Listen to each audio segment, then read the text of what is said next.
नीलाद्रिकंदरानंदी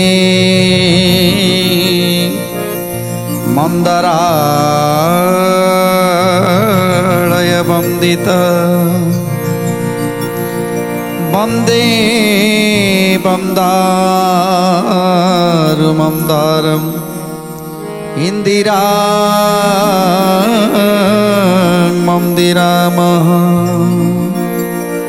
आज कबाटा को खोली देइछंती इंद्रदुम्न जिते कबाट खोली भितर पशिछंती सेतेबेले चतुर्धा मूर्तिंकर अपूर्व अलौकिक दृश्य को देखी अलौकिक रूप को देखी आज हतज्ञान हो जाइछंती इंद्रदुम्न सेठी टली पड़िछंती भो भोई कांदुछंती ए प्रभु मु बड़ भूल कर देछि मु बड़ भूल करदेली प्रभु मु आज आपण को अधागढ़ा करदेली अधागढ़ा करदेली कांदुछंती इंद्रदुम्न। देवतांक उपासने प्रभु जगन्नाथ दिव्य रूप मान धरी होइले साक्षात दिव्य रूप मान धरी होइले साक्षात दिव्य रूप मान धरी होइले साक्षात स्वयं निर्माण हेले पंचदश दिने चारि मूरति धारण कले मनोरमे। जय जय जगन्नाथ जगतर नाथ जय जय जगन्नाथ अनाथर नाथ। तेणु आज जैमिनी ऋषि कहउछंती हे मुनि माने आज प्रभुंकर से दिव्य अलौकिक रूप जो रूप को मु दिने वर्णना करी तुम मानक कहूली ये सही रूप को आज प्रभु धारण करिछंती कली जुगरे दारुभूत मुरारी हेइछंती से रूपर वर्णना करबा एते सहज नुहे तेणु तथापि से रूप को वर्णना करी पूर्वे जे रूप अछि मुई व्यक्त करी आविर्भाव हेले हरि सेई रूप धरी आविर्भाव हेले हरि सेही रूप धरी आविर्भाव हेले हरि सेही रूप धरी दिव्य सिंहासन परि जगतर नाथ बलभद्र सुभद्रासी सुदर्शन साथ जय जय जगन्नाथ जगतर नाथ जय जय जगन्नाथ अनाथर नाथ। शंख चक्र गदा पद्म धारी देवराज लांगल भूषण चक्र पद्म चतुर्भुज प्रकाश होइले प्रभु आचंबिते शंख चक्र गदा पद्म लक्ष्मीपति हाते। जय जय जगन्नाथ जगतर नाथ जय जय जगन्नाथ अनाथर नाथ। तेणु सही रूप ए कली जुगरे मध्य सही रूप को धारण करिछंती प्रभु प्रभु शंख चक्र गदा पद्म धारण करिछंती बलदेव लांगल मूषल को धारण करिछंती एमिति रूप को वर्णना करथिले जैमिनी ऋषि मुनि मान को कहउथिले से सही रूप को आज धारण करिछंती प्रभु जगतर नाथ जगन्नाथ बलभद्र आ सुभद्रा रूप रे आ कोन कहउछंती कि बनिबी सेई बड़ ठाकुर कठाणी ताकसिरे मुकुट शोभे सप्त फणी जय जय जगन्नाथ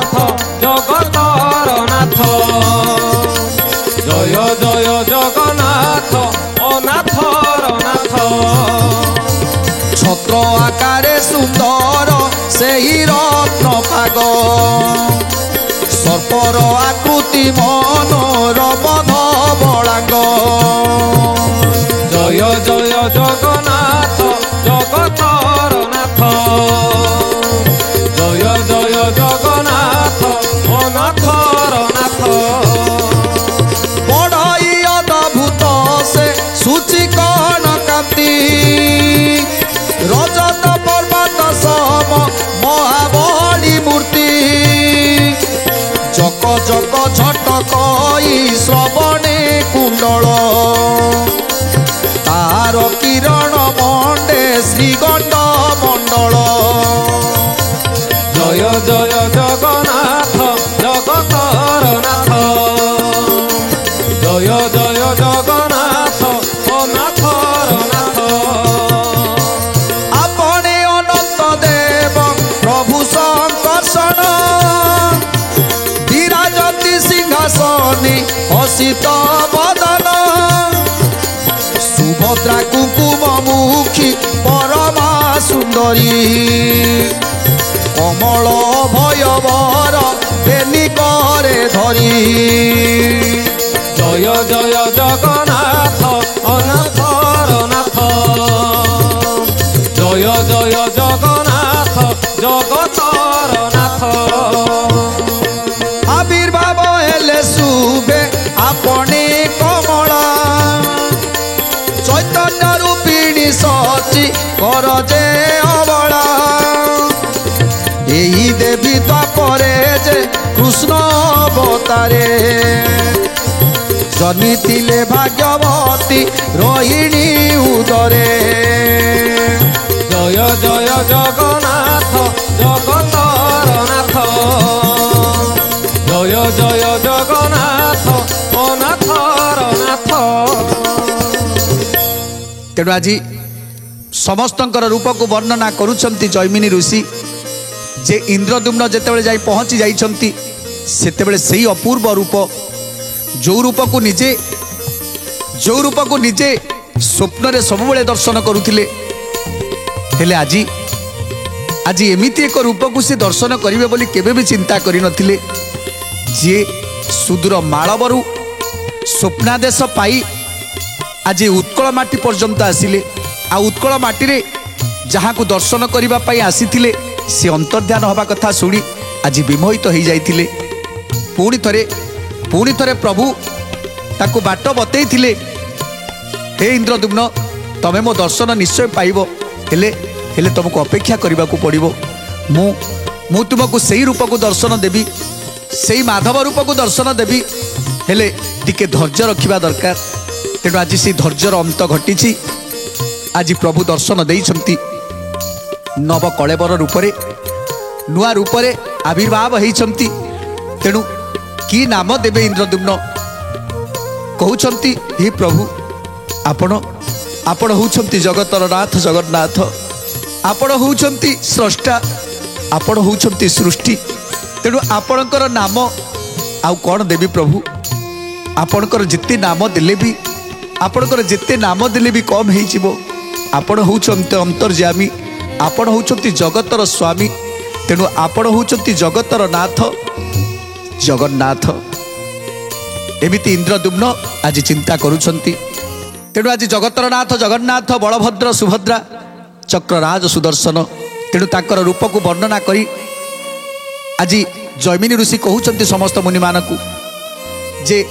ଯେଉଁମାନେ ପ୍ରଭୁଙ୍କର ରୂପ ବର୍ଣ୍ଣନାକୁ ଶ୍ରବଣ କରିବେ ଜନ୍ମ ଜନ୍ମର ପାତକ ତାଙ୍କର କ୍ଷୟ ହେବ। ତେଣୁ ପ୍ରଭୁ କେମିତି ଦେଖାଯାଉଛନ୍ତି ସବୁକିଛି ବର୍ଣ୍ଣନା କରି କହିବି। ଅଭେଦ ଶରୀର ଯେ ସେ କୃଷ୍ଣ ବଳରାମ, ଏକ ବ୍ରହ୍ମ ଦୁଇ ରୂପ ଜାଣଇ ପ୍ରମାଣ। জয় জয় জগন্নাথ জগতর নাথ জয় জয় জগন্নাথ নাথর নাথ বিষ্ণুক বিচ্ছেদ লক্ষ্মী তিଳେ ନ ସହନ୍ତି, ଏଣୁ ବିଷ୍ଣୁଙ୍କ ସହିତ ଅବତାର ହନ୍ତି। জয় জয় জগন্নাথ জগতর নাথ জয় জয় জগন্নাথ নাথর নাথ। ତେଣୁ ପ୍ରଭୁ ଯେଉଁଠି ଅବତାର ନିଅନ୍ତି ସେଠି ମା ଲକ୍ଷ୍ମୀ ମଧ୍ୟ କେଉଁଠି ରହିପାରନ୍ତିନି, ମା ଲକ୍ଷ୍ମୀ ମଧ୍ୟ ଅବତାର ନିଅନ୍ତି। जुगे जुगे जोटी प्रभु जन्म नहीं सेठी माँ महालक्ष्मी जन्म नहीं तेणु आज आज जो प्रभु जगतर नाथ जगन्नाथ रूप से आविर्भाव हेले तेणु महालक्ष्मी मध्य आसवे बलराम कृष्ण दुए एक मणि हरिबिने फड़ा अग्रे के धरे धरणी जय जय जगन्नाथ जगतर नाथ जय जय जगन्नाथ अनाथर नाथ सेई अटंती अनंत प्रभु बलराम निरते पूर्ण करती हरि मनस्काम जय जय जगन्नाथ जगतर नाथ जय जय जगन्नाथ अनाथर नाथ शक्ति रूपा महालक्ष्मी ब्रह्मांड जननी सकले जानती सेई हरि भगिनी जय जय जगन्नाथ जगतर नाथ जय जय जगन्नाथ अनाथर नाथ बलदेव बड़ भाई रूप से अनंत अनंत सर्प को मस्तक वहन करी हल लांगल को धरी प्रभु मध्य जगतर नाथ जगन्नाथ पाखे पाखे अछंती जेमिति द्वापर जुगरे रोहिणी को उदरे जन्म नहीं बलराम प्रथमे बलराम जन्म नेले तापरे प्रभु श्रीकृष्ण जन्म नेले अपेक्षा करथिले बलराम कौ दिन कृष्ण आसीबो तेणु जेतेबेले कृष्ण आसिले सेई दुई भाई धर्म संस्थापन करिबा पाई आज कली जुगरे जगतर नाथ जगन्नाथ बलभद्र रूप से सुभद्रा रूप से सुदर्शन रूप से आज आविर्भाव होती चतुर्धा मूर्ति रूप से ए जगतरु अधर्म को विनाश करी धर्म को संस्थापन करने ये हूँ प्रभुंकर अवतार। आज अपलक नयन रे चाहिंचंती राजा इंद्रदुम्न अपलक नयन रे चाहिंचंती समस्ते से आखिरु कई आखि हटई पारुनाहांती आखिरे जेमिति आखिटा लाखी रहुची जेमिति लागुची सेई पद्म मुख को सदा सर्वदा एमती देखु थांती। आज इंद्रदुम्नकर धार धार अश्रु बही आज प्रभु को जमिति से अश्रु रे स्नान करी दउछंती। जैमिनी ऋषि समस्त मुनि मान को कहउछंती हे मुनि श्रेष्ठ आज प्रभुंकर दिव्य लीला केवल तांको भक्त मानक पाई अनेक अनेक वैकुंठ अच्छी से वैकुंठ को त्याग करी आज प्रभु मर्त्य विराजमान करुछंती केवल तांको भक्त मानक पाई अपूर्व रूप से दर्शन दबा पाई आज प्रभु माया लीला रचना करिछंती। सुन इंद्रदुम्न राजा एबे सावधानी पाठ बसने गुड़ा यही मूर्ति गणे जय जय जगन्नाथ जगतर नाथ जय जय जगन्नाथ अनाथर नाथ। आज राजा इंद्रदुम्न कांदुछंती मंत्री कहउछंती हे राजा आपण जदि एमिति अधैर्य हेबे ताहले ताहले ए राज्य को संभाळिबो किए ता छड़ा प्रभुंकर ये सब प्रभुंकर माया प्रभु चाहूतिले यही रूप रे दर्शन दबा पाई तेणु सेही रूप को ए जगत को दर्शन देबे तेणु चिंता कले लाभ कौन पाइबो तेणु कांदुछंती इंद्रदुम्न हे प्रभु मु एबे कौन करिबी केमिति मु आपण को पूजा करिबी केमिति आपणकर सेवा करिबी मते कहि दियंतु प्रभु। सेठी तीरण बिछଣା करी आज राजा इंद्रदुम्न सोईकी रहिले तापरे निशब्द रात्रि रे प्रभु कौन कहउछंती कुटा सजा करी राजा सोईला जुकते रात्र दबाने भेट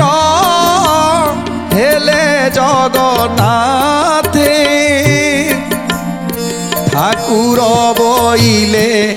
राजा होइलु की बाई कली जुगे बसिबु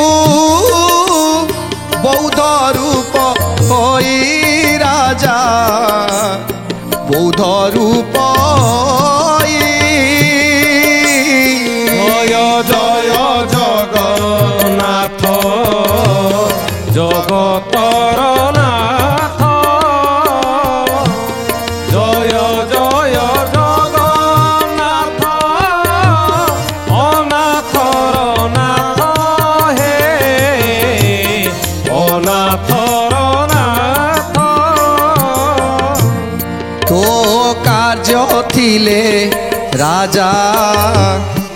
जोगाइबु एते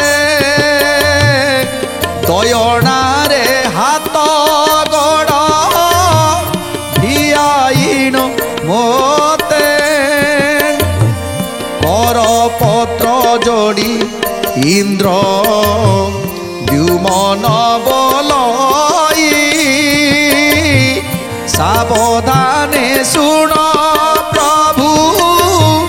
त्रैलोक्य गोसाई जय जय जगन्नाथ जगतर नाथ जय जय जगन्नाथ अनाथर नाथ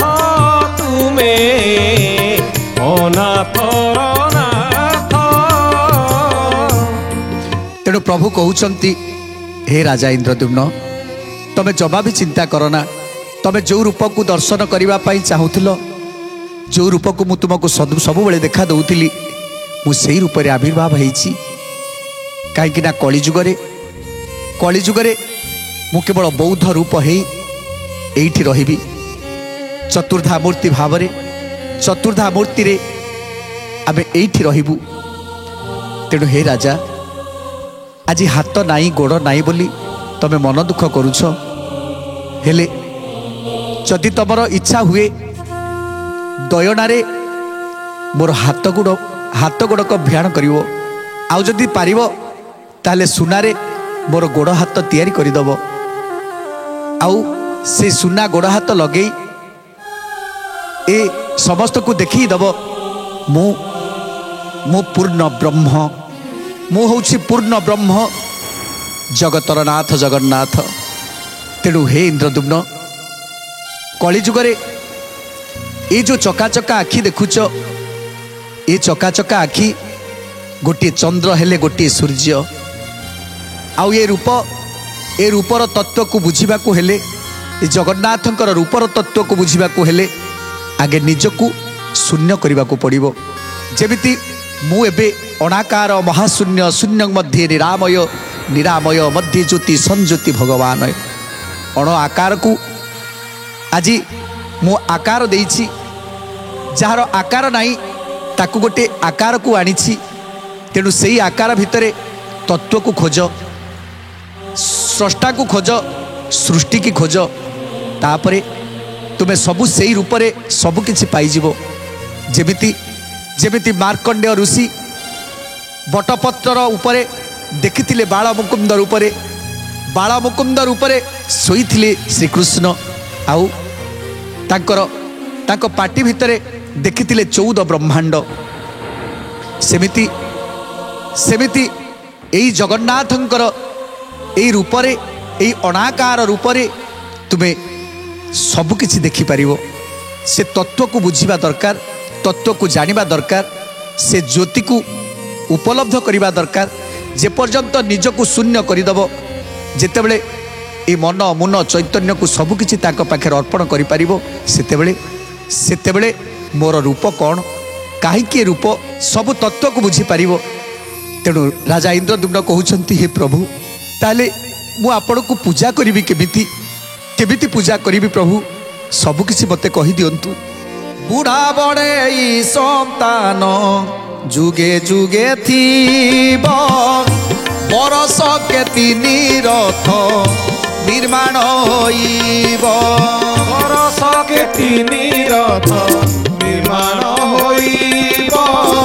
ବରଷକେ ତିନି ରଥ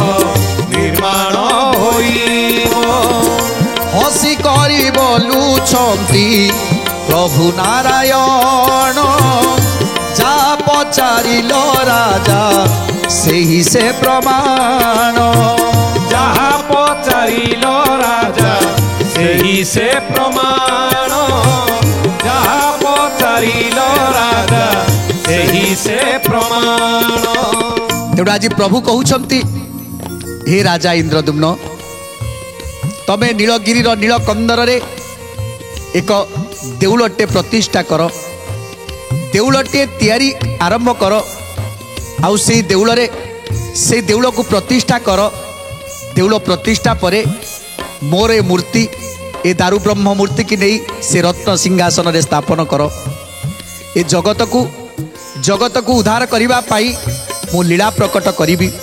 ତେଣୁ ଆଜି ଇନ୍ଦ୍ରଦ୍ୟୁମ୍ନ କହୁଛନ୍ତି ପ୍ରଭୁ ତାହା ତ ଠିକ୍ ଅଛି ମୁଁ ଗୋଟିଏ ବଡ଼ ଦେଉଳଟିଏ କରିବି ଆଉ ସେ ରତ୍ନ ସିଂହାସନରେ ଆପଣ ବିରାଜମାନ କରିବେ ସେଇ କଳ୍ପବଟ ମୂଳେ ବିରାଜମାନ କରିବେ ଯେଉଁଠି ମୋ ମାଧବ ଥିଲେ ଯେଉଁଠି ମୋ ରୋହିଣୀ କୁଣ୍ଡ ଥିଲା ଯେଉଁଠି କଳ୍ପବଟ ରହିଛନ୍ତି ସେଇଠି ମୁଁ ଦେଉଳଟିଏ ତିଆରି କରିବି ଆଉ ସେଇଠି ମୋ ରତ୍ନ ସିଂହାସନରେ ମୋ ପ୍ରଭୁ ବିରାଜମାନ କରିବେ। ହେଲେ ପ୍ରଭୁ ଏ ଜନ୍ମବେଦୀକି କ'ଣ ଆଉ ଆସିବେନି ପ୍ରଭୁ ଏ ଜନ୍ମବେଦୀକି ନ ଆସିଲେ